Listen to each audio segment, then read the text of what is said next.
할렐루야.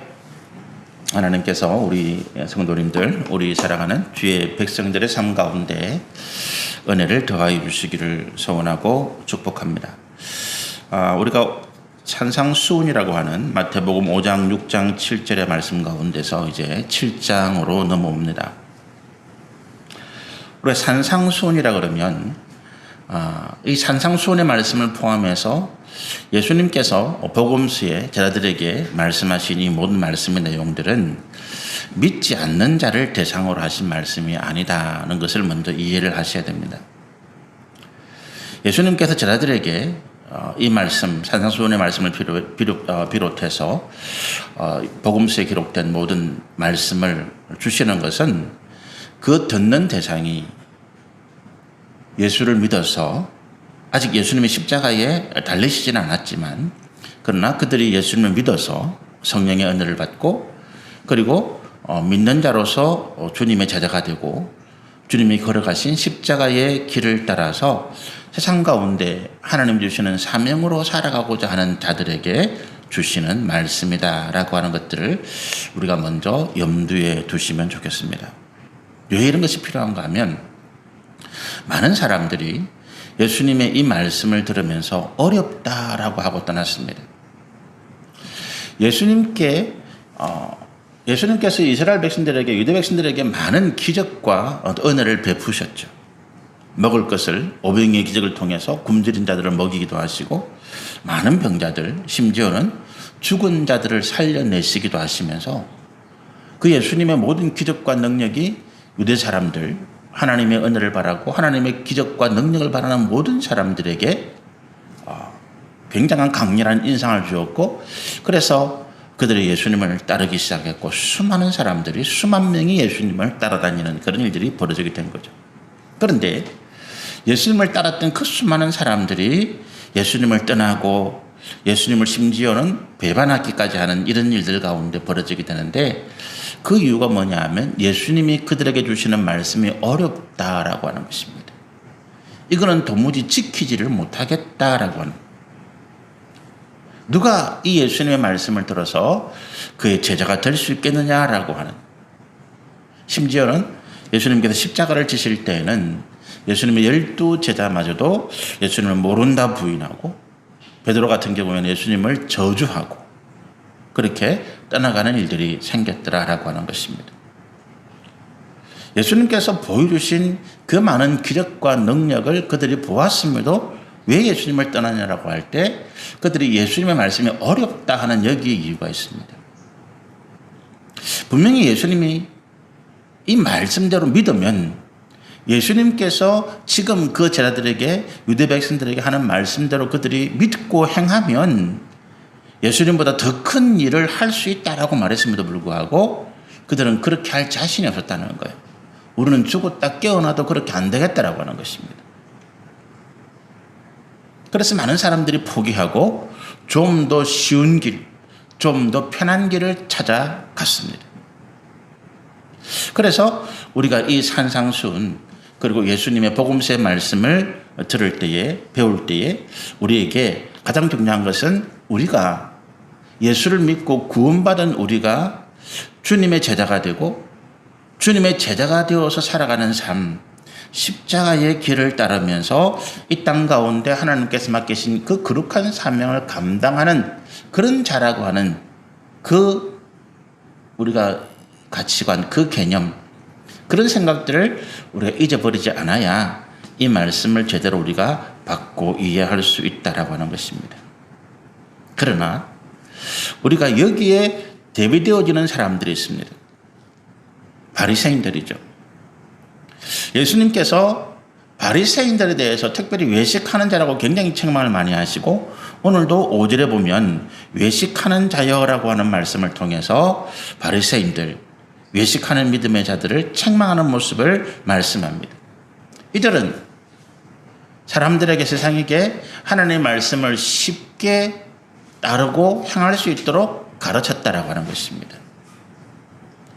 그럼 뭐가 쉽고 뭐가 어렵느냐 하는 문제가 생기죠. 도대체 우리가 하나님의 말씀을 믿고 따르는 데 있어서 뭐가 쉽고 뭐가 어려우냐라고 하는 그런 문제입니다. 뭐가 쉽습니까? 우리 육신의 정욕과 탐욕이 이끄는 대로 가는 것이 쉽습니다.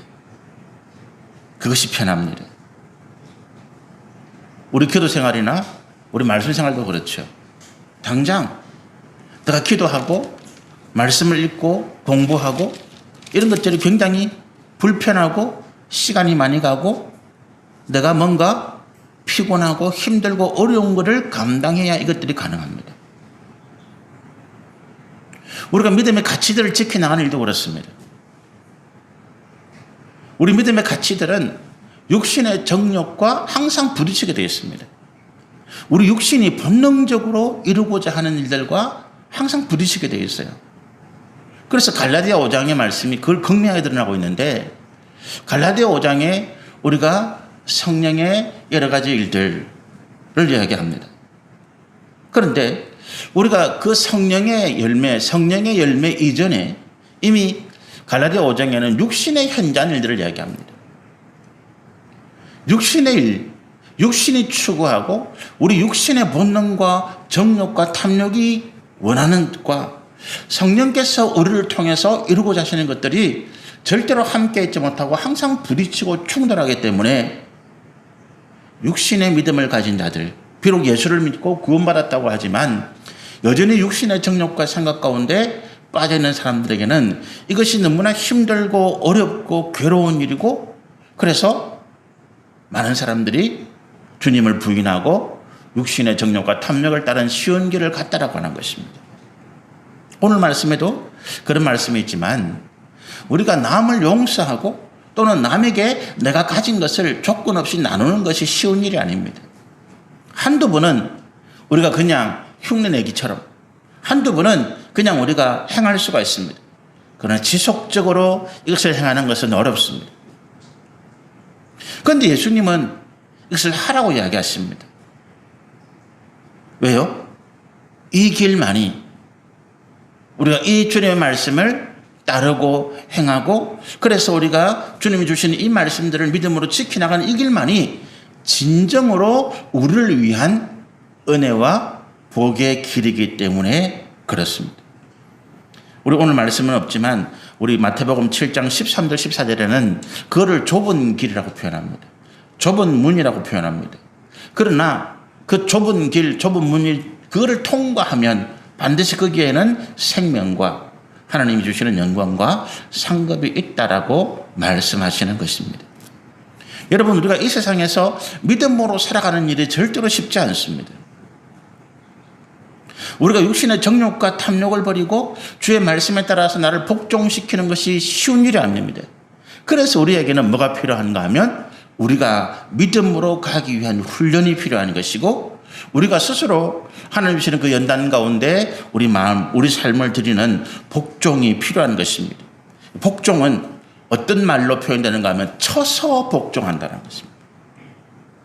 나를 쳐서 내 육신의 정욕과 탐욕, 쉽고 평안한 길, 그냥 내 육신의 정욕과 탐욕이 이끄는 대로 그냥 하고 싶은 대로, 내 욕망이 이끄는 대로 그냥 인간 그렇게 살아가는 그 길을 내 마음이 원하고 내 육신이 원할 때 그것을 쳐서 복종시키는, 내 무릎이 뻣뻣해서 주의 말씀 앞에 굽혀지지 않을 때 몽둥이로 그 무릎을 쳐서 어깨어버리고 그래서 끌어안치는 그런 마음이 쳐서 복종한다라고 하는 것입니다. 이게 쉽지 않기 때문에 많은 사람들이 이 길을 포기하고 이 길을 가지 않습니다. 그러나 주님은 말씀하시기를 이 길을 가야 한다라고 말씀하십니다. 이 믿음의 길을 가야 한다라고 말씀하십니다. 그래서 십자가를 따르는 자들이 자기를 부인하고 라고 말합니다. 자기 자신을 부인해라. 너를 부정해라. 네 정욕과 네 탐욕이 이끄는 그 마음, 그 생각, 그 길, 그 계획을 버리고 그거는 아니다라고 이야기하고 그것을 떠나라라고 말씀하시는 이유가 거기에 있는 것입니다. 우리가 오늘 7장에 있는 말씀도 그렇습니다. 이 7장에 있는 말씀을 보면 전체적으로 남과 타인과 나와의 관계에 있어서 우리가 어떤 마음으로 대해야 할지를 말씀하고 있는데, 먼저 우리 1절과 2절의 말씀은 비판에 대해서 이야기합니다. 그 말씀을 한번 읽어보시면 비판을 받지 아니하려거든 비판하지 말라. 너희가 비판하는 그 비판으로 너희가 비판을 받을 것이요 너희가 헤아리는 그 헤아림으로 너희가 헤아림을 받을 것이니라. 이렇게 말씀하는데 우리가 오해하는 것이 한 가지 있습니다. 뭔가 하면 이 1절과 2절의 말씀이 비판하지 말라 그러니까 아예 입을 꼭 닫아라라고 하는 것처럼 말씀이 들립니다. 선악간에 시비하지 마라. 1절을 한번 다시 읽어볼까요? 비판을 받지 아니하려거든 비판하지 말라. 우리는 보통 이 말씀을 어떻게 이해하고 가르치는가 하면 야 다른 사람 그냥 뭐 하든 하지만 나만 잘하면 돼. 그 사람이 잘하든 못하든 그런 신경 쓰지 말고 너만 잘하면 돼. 그렇게 말을 많이 합니다. 그래서 우리가 흔히 어떻게 이야기하는가 하면 교회 내에서나 아니면 가정이나 세상에서 다툼이 있을 때 양쪽 다 잘못됐어라고 이야기합니다. 양비론이죠. 너가 둘 다가 잘못됐어. 물론 두 사람 다 잘못이 있습니다만은 그러나 그 다툼에 있어서는 반드시 옳고 그름의 문제는 있는 것입니다. 특히 교회 안의 문제가 그렇습니다. 교회 안에서 막 어떤 문제가 일어날 때 그냥 막 우리는 저런 데 안 할래. 나 괜히 시험 들기 싫어. 나는 뭐 그런 데 가면 골치 아파. 그 마음이 이 1절의 말씀을 말하는 건 아닙니다. 비판을 받지 아니하려거든 비판하지 말라라고 하는 이 말. 이 비판이 뭡니까? 내가 비판을 상대방을 비난하고 비판하는 데는 내가 옳다라고 하는 기준을 가지고 이야기하는 것입니다. 여러분 우리가 옳고 그름에 대한 기준의 문제가 생길 때 항상 우리가 가장 근본적으로 생각하는 건 뭡니까? 내가 지금 생각하고 있는 것, 내가 이해하고 내가 지금까지 경험하고 내가 지금까지 세상에서 배운 지식으로 옳다 그름을 구분하는 것이 아니다라고 하는 거지. 옳다 그름의 그 구분의 기준은 어디에 있다고요? 항상 하나님의 말씀에 있다라고 하는 것입니다. 항상 하나님의 말씀에 있다. 하나님의 말씀에서 옳고 그름의 기준을 찾아내야 된다라고 하는 것입니다. 그런데 그런 옳고 그름의 기준을 찾지 아니하고 그냥 내가 보니까 저 사람이 행실이 못됐어. 내가 보니까 저 사람이 뭔가 잘못했어. 그래서 해서 아니면 너 둘 다 잘못됐어라고 해서 상대방을 비판한다면 그것이 2절에 보니까 너희가 비판하는 그 비판으로 너희가 비판을 받을 것이다 라고 하는 것입니다. 누가 우리를 비판한다고요? 우리가 비판하는 그것을 가지고 하나님께서 우리를 판단하고 우리를 헤아릴 것이다 라고 하는 것입니다. 그런데 여기에 굉장히 무서운 내용이 있습니다. 하나님의 말씀의 옳고 그름의 기준이 굉장히 우리 가운데 칼날같이 다가오지만 그러나 어떻습니까? 하나님은 우리가 회개하고 우리의 잘못을 뉘우치고 돌이키는 자는 용서하신다는 그 은혜가 하나님의 공의를 감싸고 있습니다. 하나님의 공의가 칼같이 우리 가운데 치지만 그러나 우리가 하나님의 그 심판 앞에서 우리의 생명이 연장되고 우리가 그 하나님의 날카로운 하나님의 심판대 앞에서 우리가 오히려 그 화가 변화해서 복이 되는 경우는 우리가 그 말씀 앞에서 회개하고 돌이키고 뉘우치기 때문인데 오늘 이 2절의 말씀은 뭐냐 하면 우리가 어떤 사람을 비판할 때 내 기준에서 우리가 어떤 사람을 잘못된 것을 이야기하고 그래서 그 사람을 용서하지 않고 너는 죄인이야 라고 판단하는 그 판단에는 우리는 어떻습니까? 그 사람을 향해서 그 잘못을 용서해 주거나 그 사람을 사랑으로 품어주거나 그 사람의 어떤 문제를 우리가 오히려 해결해 주려고 하는 그런 마음은 없더라는 거예요. 그게 우리에게 돌아온다는 것입니다. 하나님의 공의가 무섭지만 하나님의 말씀 앞에 우리가 두렵지만 그럼에도 우리가 하나님 앞에 가까이 나갈 수 있는 이유는 그 하나님의 사랑이 우리를 감싸주고 계시기 때문인데 하나님께서 자기의 옳은 자기의 의를 가지고 다른 사람들을 비판하고 책망하고 그렇게 심판하는 사람들에게는 하나님도 똑같이 갚아주시더라는 거예요. 그 사람들에게는 하나님의 용서, 하나님의 자비, 하나님의 긍휼, 하나님의 사랑이 없더라라고 하는 것입니다. 그 2절의 말씀이. 그래서 1절과 2절의 말씀은 중요한 두 가지를 우리가 가운데 이야기하시는데 첫 번째는 뭐냐 하면 우리가 어떤 것을 판단할 때 어떤 것을 옳다 그렇다 할 때 흔히 말할 때 감정에 휩쓸리고 또는 정에 휩쓸리고 또는 어떤 우리가 여러 가지 얽혀져 있는 인간관계에 휩쓸려서 옳은 것을 옳다 하지 못하고 그런 것을 그러다 하지 못할 경우도 많이 있고 또는 우리가 가지고 있는 지식이나 판단이 잘못되어져서 옳고 그름을 분별하지 못할 때가 있다는 것입니다. 그럴 때에 어떻게 하라? 하나님의 진리의 말씀으로 분별하도록 하라는 것입니다. 분별이 안 되면 어떻게 해요? 내가 어느 것이 옳고 그른지 모르겠다 하면 내 몰라라 하는 것이 아닙니다. 여러분 우리가 이 땅에 하나님의 백성, 주님의 자녀로 이 땅을 살아가고 할 때 우리에게 가장 중요한 것은 뭐냐 하면 우리가 진리의 말씀으로 가르친다는 것이잖아요. 예수님께서 우리 가운데 주신 세 가지 사명이 뭡니까? 마태복음 4장 23절에 하나님의 말씀을 가르치고 그것을 백성들에게 전파하고 그 복음을 전파하고 약한 것을 강하게 병든 것을 고쳐주시는 사역입니다. 그거는 우리 모두에게 주신 사명이에요.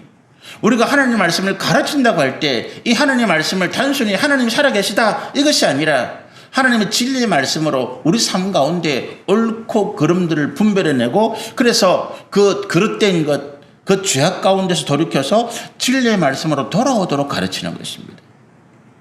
그러려면 우리 가운데 뭐가 필요합니까? 이 하나님의 말씀이 필요하고 하나님의 말씀을 분별하고 옳고 그름에 대한 기준이 우리한테 있어야 되는 거예요. 그럼 내가 어떤 상황을 보니까 무엇이 옳고 그른지 모르겠다. 그럼 어떻게 되겠다고요? 침묵하고 나는 몰라. 너희끼리 알아서 해. 그렇게 외면하는 것은 우리가 이 땅에 하나님의 백성이 되고 주님의 자녀된 그 책임을 버리는 거예요. 그래서 같이 기도하는 것입니다. 또는 영적인 판단을 할 수 있는 분에게 물어보는 것입니다. 이런 문제를 가지고 이렇게 문제가 되어 있는데 저는 이 문제를 제대로 판단하지 못하겠습니다. 목사님은, 장로님은, 우리 전도사님은 이 문제를 어떻게 생각하십니까? 여러분들과 몰라. 나는 그게 신경 안 써. 골치 아파. 너희끼리 해결해. 뭐 좋은 게 좋은 거라고 다 덮어. 너 둘 다 잘못했어. 이렇게 말하는 것은 우리가 이 땅에서 하나님의 백성으로 해야 할 일이 아니라고 하는 거예요. 그거는 크게 책망받을 일입니다. 하나님 앞에서. 반드시 우리가 옳고 그름을 분별해서 우리가 선생질 하지 않더라도 사람들에게 지적질 하지 않더라도 나는 적어도 어떤 그 다툼이나 그 사건 가운데서 옳고 그름의 문제를 끄집어내고 그리고 그 문제에서 옳은 것을 권장하고 권면하고 그릇된 것을 행하지 않도록 우리가 권면하고 책망하는 일이 있어야 된다는 거죠. 그게 우리가 할 일이라는 거예요.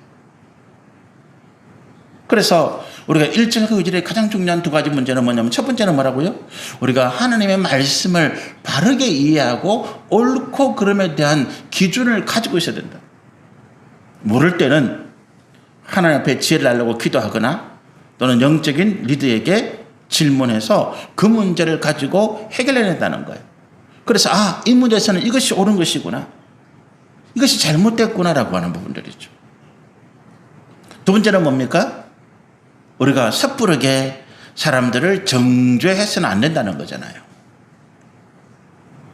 우리가 사람들에게 섣부르게 정죄해서는 안 된다. 그럼 뭐 해야 됩니까? 그에게 회개하도록 권면하고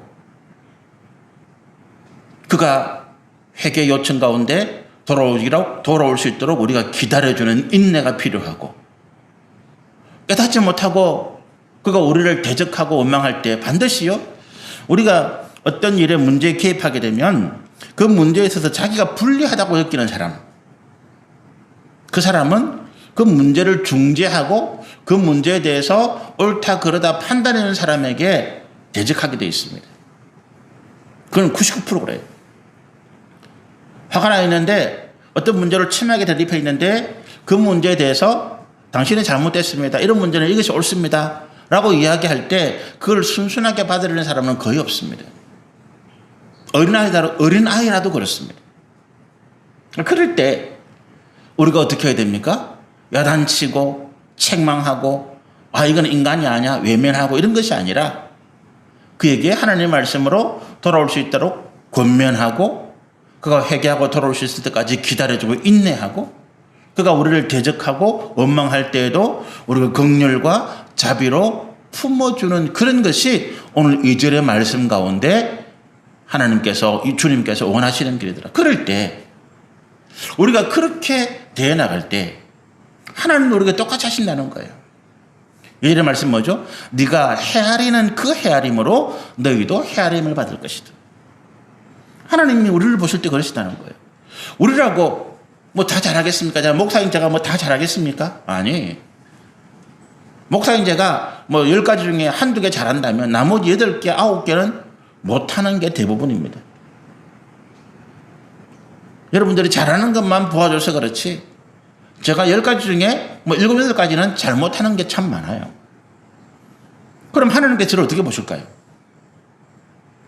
제가 어떤 우리 성도들이나 아니면 내 주변의 사람들이나 저 관계되는 사람들에게 그들의 잘못을 용서하지 아니하고 그들이 회개할 때까지 기다려주지 아니하고 인내하지 아니하고 어떤 옳고 그름의 문제를 하나님 말씀으로 판단하지 아니하고 어떤 내 생각, 내가 분노한 것, 내 감정, 내 어떤 인간적인 관계에 따라서 그 사람들을 판단하고 책망하고 정죄했다면 하나님도 그렇게 하시다는 거예요. 나에게. 뿐만 아니라 내가 회개하고 내가 다시 주님께 돌아올 때까지 주님이 기다려주지 아니하시고 그냥 내 삶을, 내 생명을 거두어가실지도 모른다는 거죠. 필치적인 말씀이에요. 그러니까 굉장히 무섭다, 두렵다는 거죠. 그런데 우리가 이게 어떻게 가능하냐?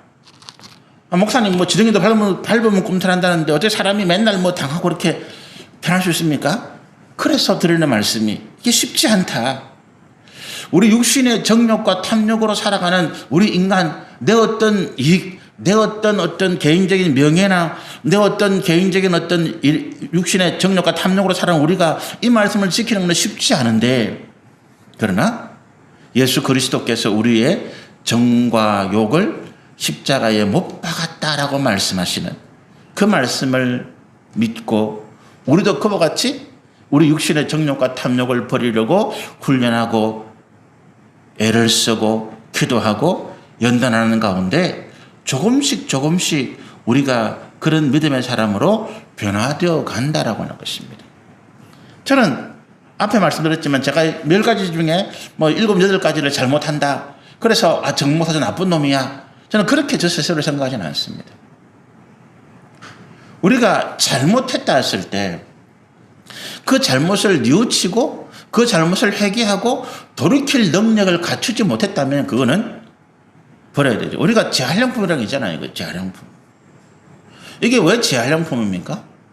쓰레기처럼 버려져야 마땅한데 그것들을 다시 뭐 모양을 바꾸거나 녹이거나 재료를 사용해서 다시 사람들이 쓸만한 물건으로 만들어낼 수 있는 재료가 될 때 이게 재활용품이거든요. 그런 건 쓰레기통에 버리지 않고 땅에 묻지 않고 태우지 않고 다시 새롭게 사용합니다. 마찬가지예요. 하나님께서 왜 우리를 정재훈 목사가 보니까 뭐 저 인간이 뭐 속은 시커멓다 잘못하고 있다. 그런데 하나님께서 즉시 징계하고 단죄하지 아니하시고 두고 보실까라고 하는 것입니다. 우리 안에 뭐가 있다고요? 우리 스스로를 정결케 할 수 있는 능력이 있다는 것입니다. 그것이 내 능력이 아니고 예수의 능력이다라고 하는 거예요. 예수 그리스도의 은혜가, 예수 그리스도의 십자가의 그 은혜가 내 가운데 있다라는 것입니다. 그래서 내가 잘못해 가다가도 어느 순간에 깨닫고 뉘우치고 돌이키는 그런 능력을 내가 가지고 있더라. 하나님은 그것을 보시더라라고 하는 것입니다. 우리가 그것을 붙잡는 것입니다. 3절의 말씀 보실까요? 어찌하여 형제의 눈 속에 있는 티는 보고 내 눈 속에 있는 덜보는 깨닫지 못하느냐. 여러분, 우리가 눈 속에 있는 이라고 표현합니다. 이게 뭘까요? 우리가 사람들을 보고 세상을 보는 관점을 말합니다.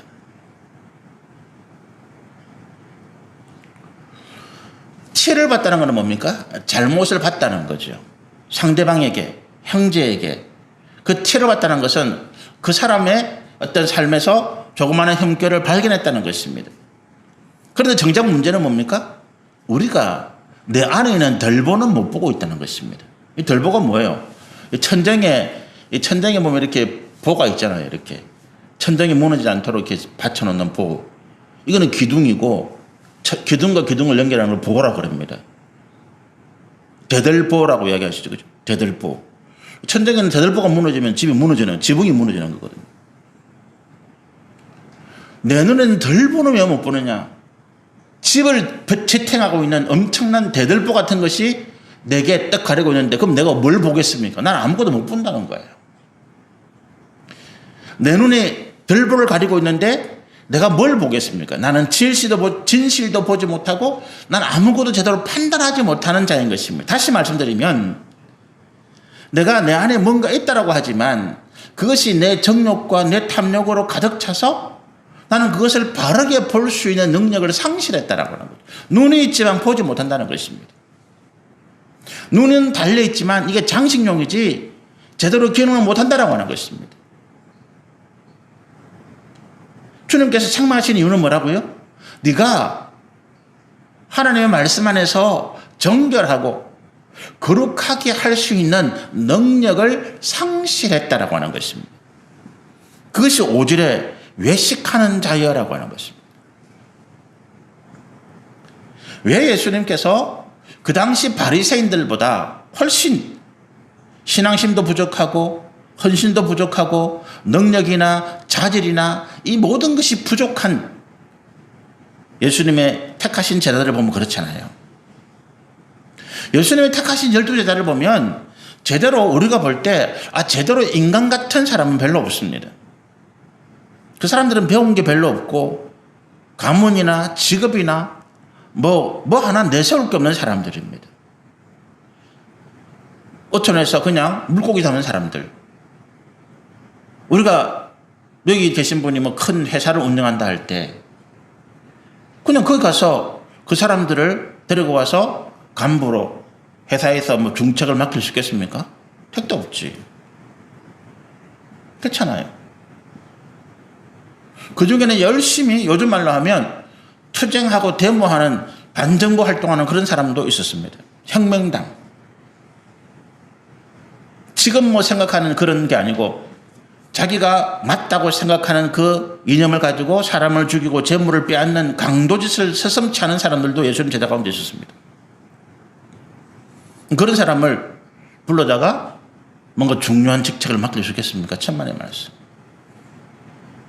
오히려 거기에 비해서 그 당시 바리새인들, 그 당시 유대인들 가운데서 서기관들은 굉장히 고상하고 학식이 뛰어나고 인품이 뛰어나고 가문도 좋고 집안도 좋고 이런 아주 누가 보더라도 저 사람은 인재야, 누가 보더라도 저 사람은 정말로 훌륭한 사람이 하는 사람들이 주변에 많았습니다. 그런데 그 사람들 주님이 택하지 않으시고 어부들, 욕 들어먹는 세리들, 그리고 그와 같이 주변의 사람들을 해치고 다니는 그런 사람들을 예수님이 부르셔서 그들을 주님의 제자로 삼으셨다는 거예요. 뭘 보셨겠느냐는 것입니다. 이겁니다. 외식하는 자들, 바리새인이나 서기관이나 그 당시에 유대인들 가운데서 높은 지위에 올라서 하나님을 잘 믿는다고 겉으로는 큰 소리를 치지만 그 이면을 살펴보니까 거짓말과 속임수로 돈을 탐하고 사람들에게 혹세무민한다는 이야기를 하잖아요.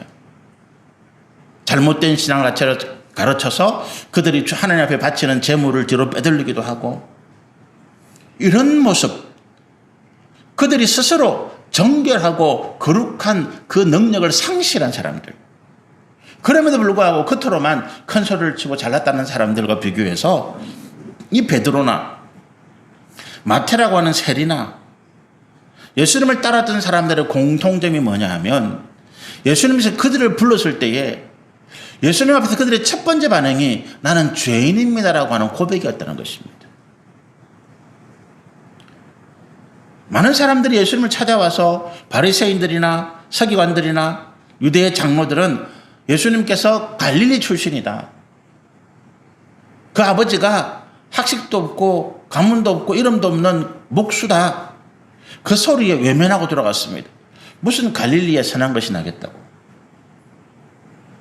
그런데 예수님을 만난 베드로, 예수님을 만난 마태, 예수님을 만난 나다나엘, 주님의 자들은 한결같이 예수님을 만나는 그 순간에 자기의 죄를 발견하고, 그리고 주님 앞에 엎드려서 회개하고 주님의 구원의 은혜를 구하였다는 것입니다. 그 차이입니다, 여러분. 이것이 우리 안에 있는 자정의 능력입니다. 내가 별보가 있었습니다. 눈이 있었지만 눈을 보지 못했습니다. 아무것도 보지 못했습니다. 그런데 그것을 깨뜨리고 하나님 은혜 가운데 내가 새롭게 눈을 떠서 말씀의 눈을 떠서 진리의 눈을 떠서 내가 내 자신, 내 안에 있는 죄악과 내 안에 있는 모든 허물과 더러운 것들을 보게 될 수 있는 능력, 그리고 그것을 인정할 수 있는 고백입니다. 그것이 주님께서 보시는 기준입니다. 3절 말씀 다시 하셔볼까요? 어찌하여 형제의 눈 속에 있는 티는 보고 내 눈 속에 있는 들보는 깨닫지 못하느냐? 주님이 지금 누구를 책망하고 계십니까? 티 있는 사람을 책망하십니까? 들보 있는 사람을 책망합니까? 둘 다 잘못되어 있습니다. 그런데 예수님께서 책망하시는 사람은 들보입니다. 더 크기 때문에? 아니요. 그가 자신을 돌아보지 못하고 있기 때문입니다. 그가 자기를 정결하게 하고 자기를 거룩하게 하는 능력을 상실한 채 그저 상대방에 있는 하나님의 말씀 책으로 읽고 듣고 이해한 그 말씀을 가지고 그래서 상대방이 잘못했다고 지적하고 있는 그것을 책망하신 것입니다. 티와 들보의 문제가 아닙니다. 내 안에 내가 내 허물과 내 잘못과 내 모든 죄악들을 볼 수 있는 능력, 그리고 그것을 인정하고 고백하고 하나님께 회개함으로 나아갈 수 있는 겸손과 성결의 은혜가 내게 있느냐라고 하는 것입니다. 주님 그걸 책망하십니다. 4절에 봅니다. 보라, 내 눈 속에 들보가 있는데 어찌하여 형제에게 말하기를 나로 내 눈 속에 있는 티를 빼게 하라 하겠느냐.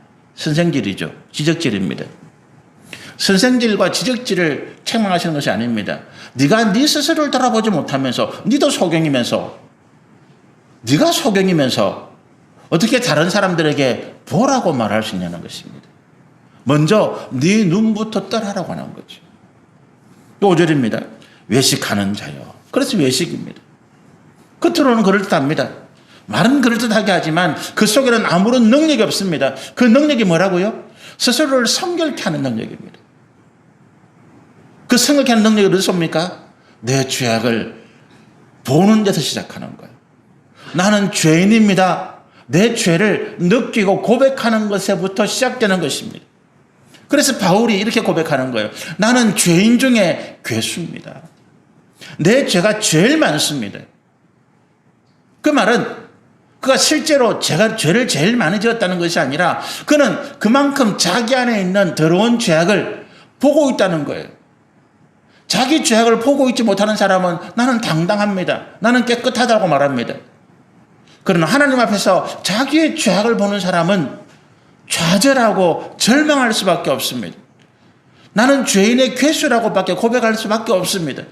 그런데 그 안에 뭐가 있다고요? 예수 그리스도의 생명의 은혜가 있다는 거예요. 나는 죄인인데, 나는 죽을 수밖에 없는 죄인인데 이 죄를 씻으시고 해결하시는 예수의 은혜가 내게 있음을 발견하는 것입니다. 그리고 고백하는 것입니다. 주님 나를 고쳐주십시오. 아버지 나를 용서해 주십시오. 그러나 외식하는 자는 그렇게 하지 못합니다. 겉에만 신경 쓰다가 자기를 보지 못하는 거죠. 자기의 내면, 자기 안에 있는 죄악을 보지 못합니다. 단순히 들보와 티가 아닙니다. 지적질하고 신생질하고 비판하고 이런 말이 아니에요. 오늘 주님이 우리가 말씀하시는 것은 네가 네 안에 있는 죄를 보느냐라고 하는 것입니다. 너는 지금 네 안에 있는 죄를 보고 있느냐라고 하는 거예요. 그게 우리가 믿음으로서 믿는 자로서 출발해야 되는 가장 첫 출발이라는 거예요. 그 당시에 바리새인들이나 위대의 서기관들이나 장로들은 자기들은 죄가 없다라고 이야기했습니다. 그래서 다른 사람들의 죄를 보면서 야 너는 구제 안 하고 너는 금식 안 하고 너는 기도도 안 하고 너는 예배도 안 드리냐 이렇게 말했습니다. 그들은 구제하고 금식하고 기도하고 예배 드린다고 말했지만 하나님은 예수님은 그들 안에 있는 죄가 그대로 있음을 보셨습니다. 그래서 너는 소경이라고 말한 것입니다. 너는 너를 보지 못한다라고 말한 것입니다. 한밤중에 예수님을 찾아온 니고데모가 그걸 본 거잖아요. 외식하는 자의 무리 안에서 그도 외식했습니다. 사람들이 똑같은 자기와 같은 산을 들인 공의 온 사람들이 뭐 나는 어떻게 하고 어떻게 하니까 그 니고데모 똑같이 이야기합니다. 나도 그래. 나도 그런 사람이야. 근데 그 마음속에 갈등과 괴로움이 있는 것입니다. 겉으로는 그런 척 했는데 실제로 그 마음속에 가득 차 있는 이 죄를 그 니고데모 보면서 나는 구원받을 수 있을까? 나는 죄인인데 나는 도무지 구원받을 자격이 없다. 그 갈등과 그 고민을 가지고 예수를 찾아온 거예요. 그래서 예수님께 묻는 것입니다. 내가 어떻게 하면 구원받을 수 있겠습니까? 자기의 죄를 보는 거예요. 여러분, 이게 능력입니다. 우리가 우리 스스로를 정결하게 할 수 있고 우리 스스로를 거룩하게 할 수 없습니다. 그러나 적어도 내가 내 안에 있는 죄를 보고 내 안에 있는 더러운 것을 보고 나는 아직도 정욕과 탐욕으로 살아갈 수밖에 없는 그런 죄인이라는 것을 고백하면서 하나님 앞에 엎드릴 수 있는 이것이 성결의 능력입니다. 그것이 어디서부터 왔다고요? 예수 그리스도로부터 우리에게 온 것입니다. 예수를 믿는 자가 예수를 나의 하나님으로 예수를 나의 구주로 고백하는 그 첫 번째가 이 능력입니다. 그래서 오늘 주님이 말씀하시는 거죠. 좁은 길이다. 자기를 보는 거 쉽지 않습니다. 자기를 부인하는 거 쉽지 않습니다. 그냥 육신의 정욕과 탐욕대로 하고 싶은 대로 살아갑니다. 돈 많이 벌면 좋지. 그 돈을 가지고 나를 위해 쓰는 게 마땅하지. 그러나 하나님의 말씀은 그렇게 말하지 않습니다.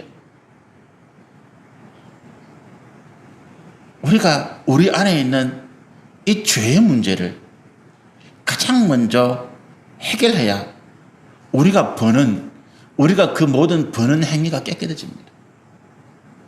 우리가 버는 행위를 통해서 벌어들인 그 돈이 깨끗해집니다.